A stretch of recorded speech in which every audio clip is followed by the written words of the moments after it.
খবর শুনছেন সত্যি সংবাদ ইউটিউব চ্যানেল থেকে। জানাবো আজকের সারাদিনের বাছাই করা কিছু গুরুত্বপূর্ণ ও তাজা সংবাদ। খবরের শুরুতেই জানিয়ে দেব আজকের প্রধান প্রধান সংবাদ শিরোনাম। মমতা বন্দ্যোপাধ্যায়কে সরাসরি ধুয়ে দিলেন বিরোধী দলনেতা। শুভেন্দুর কড়া আক্রমণ, কারণ কি? বিরসা মুন্ডার জন্মদিনে আদিবাসী বৃদ্ধদের পা ধুয়ে দিলেন শুভেন্দু। সত্যি ভোট বড় বালাই। এসআইআর বিরোধী রাজ্য সরকার, সময় ভোটার লিস্ট না বেরোলে ভোট হবে না তখন। বিরাট ইঙ্গিত শুভেন্দু অধিকারীর। লাইন দিয়ে ইন্টারভিউ, সিলেক্ট হলেই চাকরি। বিজেপির রোজগার মেলায় হাজির 60 নামজাদা সংস্থা। ভয়ঙ্কর বিস্ফোরণ কাশ্মীরে, থানায় মৃত্যু অন্তত 9 পুলিশ কর্মীর, আহত বহু। টাকা দাও ভোট নাও, সেই এক সুতোয় বঙ্গ। উৎকল এবং মগধ, মহিলা ভোট টানতে অনুদানের রাজনীতিতে থমকে যাচ্ছে উন্নয়ন। ভোটে জিততে দিল্লিতে বোমা ফাটানো হয়েছে, প্রধানমন্ত্রীকে বেঞ্চির আক্রমণ কল্যাণের। চূড়ান্ত তালিকার পরেও 3 লক্ষ ভোটার বাড়ল কিভাবে, কমিশনের জবাব। আবহাওয়ার বড় বদল, রবিবারই ধাক্কা খাবে শীতল হাওয়া, ফিরছে গরম। ল্যান্ড জিহাদ বাংলার নিত্যদিনের ঘটনা, এর কারণ তৃণমূল কংগ্রেস, জনজাতিদের বোঝালেন শুভেন্দু। 2002 সালের ভোটার তালিকায় নাম ছিল, ব্যক্তির আত্মহত্যায় এসআইআর আতঙ্কের অভিযোগ। ভোটের আগে বড় বার্তা, রাজ্যপালের, জবাব দিল তৃণমূলও। বিজেপির চেয়ে 15 লক্ষ বেশি ভোট পেয়েও হেরেছে তেজস্বী আরজেডি, কেন এমন ফলাফল? দিল্লি থেকে এসআইআর ফর্ম ফিল আপ করতে আসা 8 জনকে আটক করল বারাসাত থানা।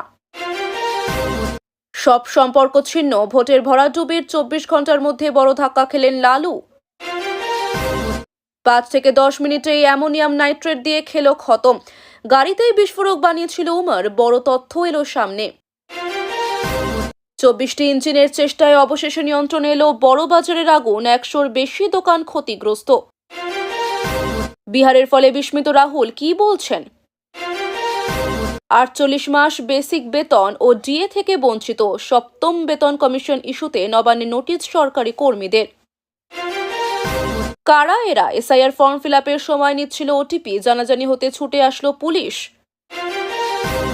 ডাক্তারি ছাত্রের মুক্তি, নিসারের পরিবারে ফিরল স্বস্তি।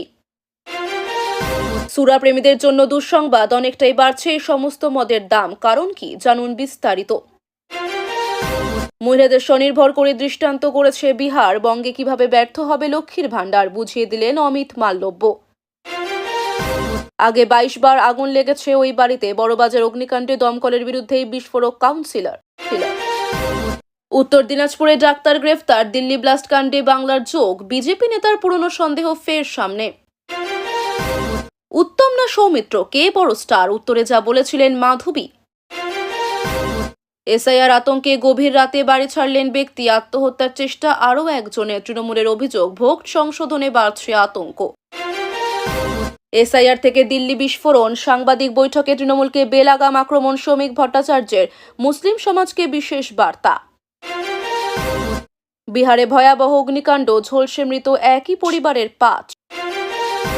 এদিক ওদিক হলেই তা হবে আগুন নিয়ে খেলার সামিল, এবার এসআইআর নিয়ে হুঙ্কার সিদ্দিকুল্লার। বাংলা বাঁচাও যাত্রার প্রচার মালবাজারে। জলপাইগুড়িতে জেলা স্বাস্থ্য ও পরিবার কল্যাণ সমিতিতে বহু পদে নিয়োগ, আবেদনের শেষ তারিখ কবে? নিলামের জন্য কত টাকা রইল কেকেআরের হাতে, অঙ্কটা শুনলে চমকে উঠবেন। কাক ভরে এজরা স্ট্রিটের বৈদ্যুতিন সামগ্রীর গোডাউনে ভয়াবহ অগ্নিকাণ্ড, দমকলের চেষ্টায় দিনের শেষে নিয়ন্ত্রণে আগুন। তাইওয়ান নিয়ে জাপানের প্রধানমন্ত্রীর মন্তব্যের পরই হুমকি চীনের। এক রাতেই গড়ে উঠেছিল কাকন মঠ মন্দির, পুরাতাত্ত্বিক ওই নিদর্শন তৈরি করেছিল প্রেতেরা। ওরা আমার কেরিয়ার ধ্বংসের চেষ্টা করছে, দাউদ ইব্রাহিমের সঙ্গে নাম জড়াতেই বিস্ফোরক নোরা, কার দিকে আঙুল তুললেন? মাত্র 9 দিনে মহাকাশে আটকে পড়া মহাকাশচারীদের ফিরিয়ে আনলো চীন, সুনিতাদের বেলায় সময় লেগেছিল 9 মাস। এতক্ষণ শুনছিলেন সংবাদ শিরোনাম, এখন আসছে বিস্তারিত খবরে। তার আগে ছোট্ট একটা অনুরোধ, চ্যানেলে নতুন হয়ে থাকলে চ্যানেলটি সাবস্ক্রাইব করবেন। শুভেন্দু অধিকারী এক জনসভায় মমতা বন্দ্যোপাধ্যায়ের উপর করা আক্রমণ করে বলেন, তার রাজনীতি মিথ্যার উপরে দাঁড়িয়ে আছে। তিনি দাবি করেন, মমতা সরকার ক্ষমতায় থাকতে জনগণের স্বার্থকে উপেক্ষা করছে এবং ভোটারদের সঙ্গে প্রতারণা করছে। শুভেন্দু বলেন, আমি শুধু রাজনীতি বলি না, জনগণের কণ্ঠ হয়ে কথা বলি। তার এই আক্রমণ জনমহলে দ্রুত সমর্থন পাচ্ছে এবং রাজনৈতিক বিতর্ককে নতুন মাত্রায় নিয়ে গেছে। মমতার শিবির এখন ব্যস্ত প্রতিক্রিয়া গড়ে তুলতে, কারণ শুভেন্দুর কথাগুলো অনেক ভোটারকে প্রভাবিত করতে পারে।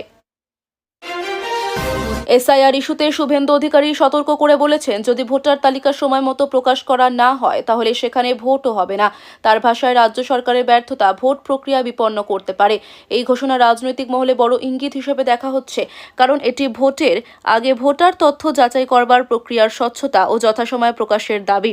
শুভেন্দু আরও বলেন, যেখানে নিয়ম না মানা হয় সেখানে গণতন্ত্রের ভিত্তি ধ্বংস হতে পারে। তার এই বক্তব্য ভোটারদের মধ্যে উদ্বেগ বাড়াচ্ছে এবং নির্বাচনের প্রশাসনিক স্বচ্ছতার উপর চাপ তৈরি করছে। শিলিগুড়িতে এক রোজগার মেলায় বিজেপি বেশ সক্রিয় ছিল। মেলায় প্রায় 60টি নামজাদা সংস্থা অংশ নিয়েছিল এবং ইন্টারভিউ বোর্ডে দীর্ঘ সারি তৈরি করেছিল চাকরি প্রার্থীরা। যারা সিলেক্ট হয়েছেন তারা সরকারি বা বেসরকারি চাকরিতে সুযোগ পেয়েছেন। এই মেলা শুভেন্দু ও রাজ্য বিজেপির একটি বড় সামাজিক প্রেজেন্স হিসেবে দেখা হচ্ছে, কারণ এটি সাধারণ মানুষের কাছে চাকরি প্লাস রাজনীতি দুই তথ্য একসাথে পৌঁছে দিচ্ছে। একাধিক কর্মস্থাপনের সুযোগ সৃষ্টির মাধ্যমে দল প্রচারণার পাশাপাশি সামাজিক দায়বোধও তুলে ধরতে চাচ্ছে। কাশ্মীরের একটি থানায় ভয়ঙ্কর এক বিস্ফোরণ ঘটেছে, যেখানে অন্তত 9 জন পুলিশকর্মী নিহত ও আরও অনেক আহত হয়েছেন। প্রাথমিক তদন্তে ধরা পড়েছে এটি একটি পূর্ব পরিকল্পিত জঙ্গি হামলা। নিরাপত্তা বাহিনী ও সার্বিক গোয়েন্দা বিভাগ তৎপর হয়ে ঘটনাস্থলে কাজ শুরু করেছে। স্থানীয় প্রশাসন এবং কেন্দ্রীয় নিরাপত্তা সংস্থাগুলোর মধ্যে সমন্বয় বাড়ানো হয়েছে। এই ঘটনা দেশের নিরাপত্তা অবস্থা এবং সীমান্ত জঙ্গি হুমকির বিষয়ে নতুন উদ্বেগ তৈরি করেছে। শুভেন্দু অধিকারীর বক্তব্য, টাকা দাও ভোট নাও পুনরায় গতিশীল হয়েছে রাজ্যে। তিনি অভিযোগ করেছেন, মহিলা ভোটারদের টানতে তৃণমূল ভুলভাবে অনুদান ও টাকা দিচ্ছে। তার মতে, ভোটদানের পরিবর্তে অনুদান রাজনীতিতে দাপট ধরে রাখার কৌশল হিসেবে ব্যবহৃত হচ্ছে।